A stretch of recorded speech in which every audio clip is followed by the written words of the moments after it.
Chapter 5 Swords and Sorcery. I was now 5. We had a small party to celebrate my birthday. Birthdays weren't a yearly celebration in these lands. At ages 5, 10, and 15, it was customary for one's family to give gifts. You were considered an adult at 15, so that made a lot of sense. Paul gifted me with a pair of swords for my birthday. One was a real sword, too long and heavy for a 5-year-old to wield. The other was a short practice sword. The real sword had been properly tempered and bore a fine edge. It definitely wasn't suitable for a little kid. Son, a man must always carry a sword within his heart, in order to protect what's important to you.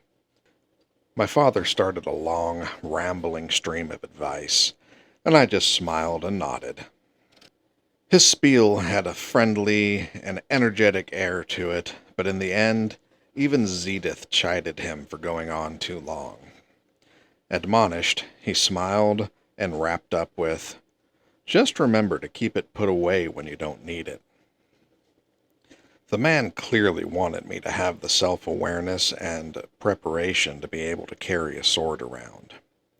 Zenith gave me a book. "Because you love books so much," she said. She handed it to me. It was a botanical encyclopedia. "Oh, wow," I whispered instinctively. Books in this world were quite expensive.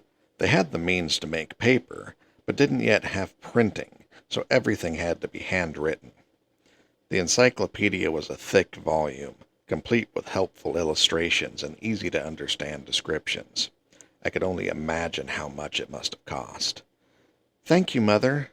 I wanted something just like this." With that, Zenith drew me into a tight hug. Roxy gifted me with a wand. It was a stick, roughly 30 centimeters long, set with a small red stone at the tip. "I crafted it yesterday," Roxy said. "It completely slipped my mind since you've been using magic this whole time. A master is supposed to create a rod or wand for a pupil who can use elementary magic. My apologies for forgetting." As much as she didn't like being called master, Roxy sure seemed reluctant to buck the traditions of the role.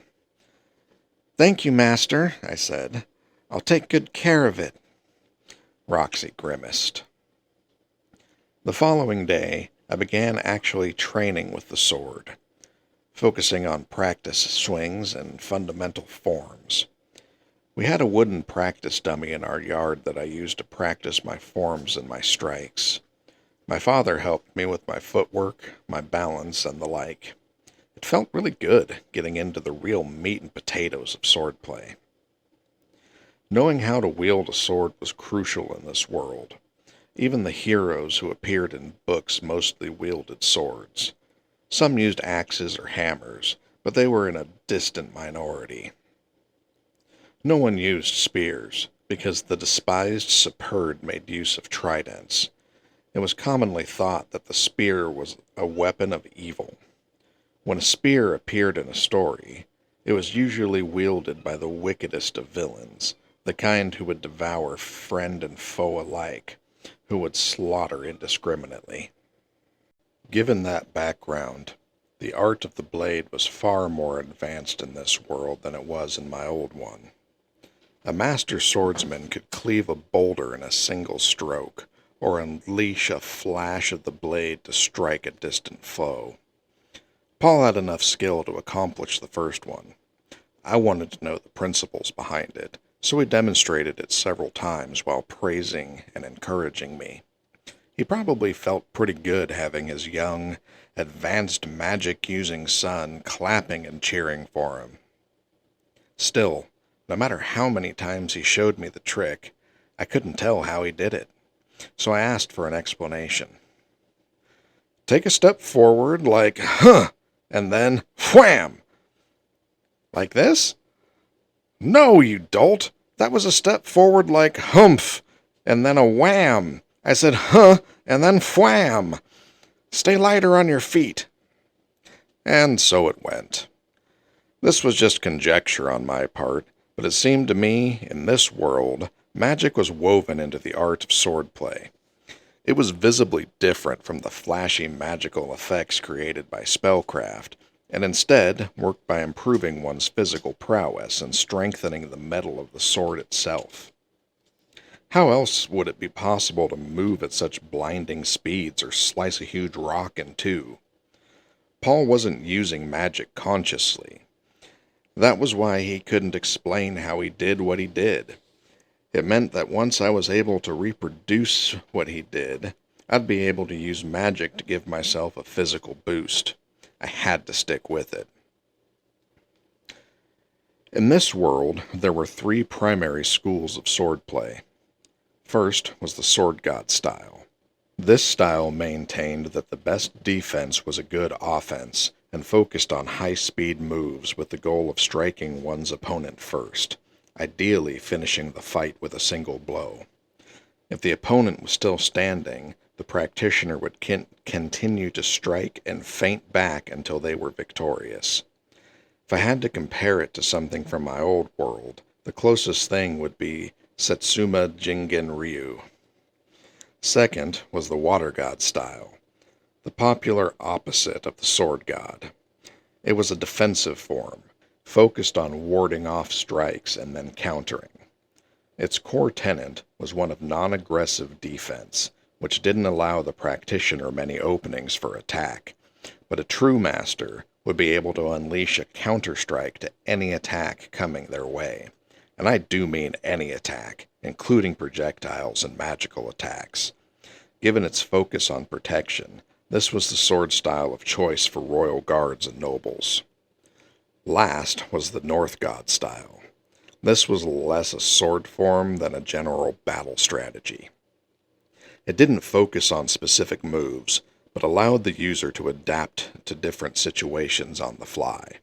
According to Paul, this ad hoc approach involved a lot of cheap tricks and clever ploys, but mastering the style yielded truly fantastical results. The image I got was of a sword-wielding version of Jackie Chan. Because this style taught one to treat injuries and allowed for fighting even with imperfect posture, it was the favored school for mercenaries and adventurers. Together, these were known as the three great styles, and each had adherents the world over. It was said that a swordsman who wanted to push their skill to the ultimate limit would knock on the door of each school and continue training until they were dead, though few people actually did this. The quick way to attain martial strength was to pick one of these styles and train in it until proficient. In reality, while Paul chiefly practiced sword god style, there was a smattering of water god and north god elements included in there. It seemed that most people didn't head out into the world deciding to exclusively adhere to one style or another. As with magic, swordsmanship was broken into the following levels of skill: beginner, intermediate, advanced, saint, king, imperial, and divine. The god part of each style's name came from the epithets given to the founders of its schools. The first swordsman of the water god school, for example, was able to use divine-level water spells. Having a divine rank in both sword expertise and magical competence made for an obscenely powerful warrior. Also, it was typical when referring to swordsmen to address them as water god or water saint, or whatever their level of proficiency was. For magicians, it was traditional to add level to that descriptor. Roxy, for example, was a water saint tier magician.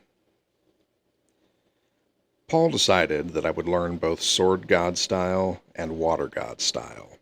The former to get good handle on offense, and the latter for defense. But Father, I asked, based on what you've told me, it sounds like North God style is the most balanced of all three. Don't be ridiculous. It's not even a style. It's just using a sword to fight with, really. Oh, I see. North God style was clearly the odd one out of the three great styles. Either that, or Paul just wasn't fond of it personally, though he was rather good at the style for someone who didn't like it. You've got a knack for magic, Rudy, but it doesn't hurt to learn the sword as well. You want to be a magician who can fend off an attack from someone who can use a sword god style. So you're saying I'd be, like, a mage knight? Huh? No, a mage knight is a swordsman who can also use magic. You're the opposite of that. I wasn't sure what the difference was, really. Whether you started as a warrior who picked up magic or as a magician who did it the other way round, a mage knight still knew how to use both, right? At any rate, if I worked on my swordplay, I could adapt it to my magic. The issue was that Paul couldn't teach me how to magically boost my physical prowess because he wasn't consciously aware of how he did it. I either needed to acquire the ability myself or attain it via the right physical training. I needed to figure out the principle at work. For a moment, Paul was lost in thought, an uneasy expression on his face. "You don't like swordplay, do you?" he finally asked. Was he saying that just because I had an aptitude for magic? He must have been worried that I didn't want to train in the sword. Don't get me wrong, I had no problem practicing how to use a sword. I just preferred time alone with Roxy studying magic over getting dirty and sweaty with another guy in the yard. I was an indoors sort of guy. But hey, personal preferences couldn't get in the way of things. I decided to put my best effort into my second shot at life, and that meant trying my best at magic and the sword alike. "No," I said. "I want to be as good at swordplay as I am at magic." Paul flushed with pride and nodded happily as he brought his wooden practice sword to bear. "All right then, let's get to it. Come at me." He was a simple man. Swords and sorcery. I wasn't sure which I'd ultimately come to rely on. Honestly, I'd be cool with it either way. But it was also my duty to establish a good bond with my parents while I was young. "All right, Father," I called out. In my past life, I'd been a burden to my parents till the day they died. If I'd been nicer to them, maybe my siblings wouldn't have kicked me out of the house. I needed to be better to my parents this time around. While I was taking my first step in sword training, my magical studies were taking on more technical and practical bent. What would happen if you cast Waterfall, Heat Island, and Icicle Field in that order? Roxy asked. "You'd create a mist." "Correct. And how would you go about clearing up that mist?" Cast Heat Island again and heat up the ground?" "Exactly. Now, please demonstrate if you would."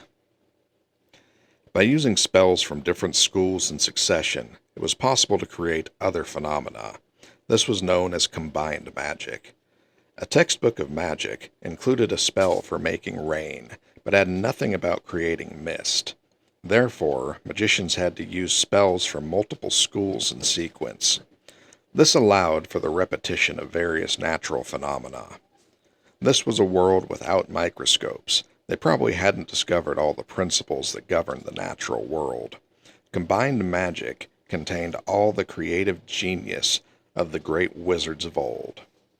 Well, I didn't need to bother with that kind of nonsense. If I wanted to create a cloud, I'd just use a spell that made rain fall and cast it as close to the ground as possible. The idea of intentionally creating a natural phenomena was simply enough to understand. With a little outside-the-box thinking, you could do all sorts of things. For me, personally, that was a bit easier said than done. "Magic can do anything, right?" I asked Roxy. "It can't do anything," Roxy admonished. "You mustn't rely on it too much. Just keep a cool, level head and hone your abilities to do what you're able and what you should." Despite her words, my head was filled with images of things like railguns and active camouflage. Moreover, If you go around proclaiming how you can do anything, you're going to get hit with something you can't. Are you speaking from experience, Miss Roxy? Yes, I am. Well, this was a lesson I needed to take to heart then. I didn't want problems I couldn't deal with getting dropped in my lap. Do magicians get hit with a lot of problems in their line of work? I asked. Oh yes, there aren't that many users of advanced magic around after all. They said that maybe only 1 in 20 people could learn to fight. And to find a magician among them had the same 20 to 1 odds. So 400 to 1 odds of finding a capable magician then? Magicians themselves weren't particularly rare though. Only 1 in 100 magicians are able to properly learn the art and graduate from magic school, becoming advanced tier magicians, Roxy said. That meant that advanced tier magicians were a 1 in 40,000 deal. If we include beginner and intermediate spells in the mix, the number of things combined magic could do increased dramatically, which in turn made it so popular. To be a magic tutor around these parts, one needed to be at the advanced tier or higher.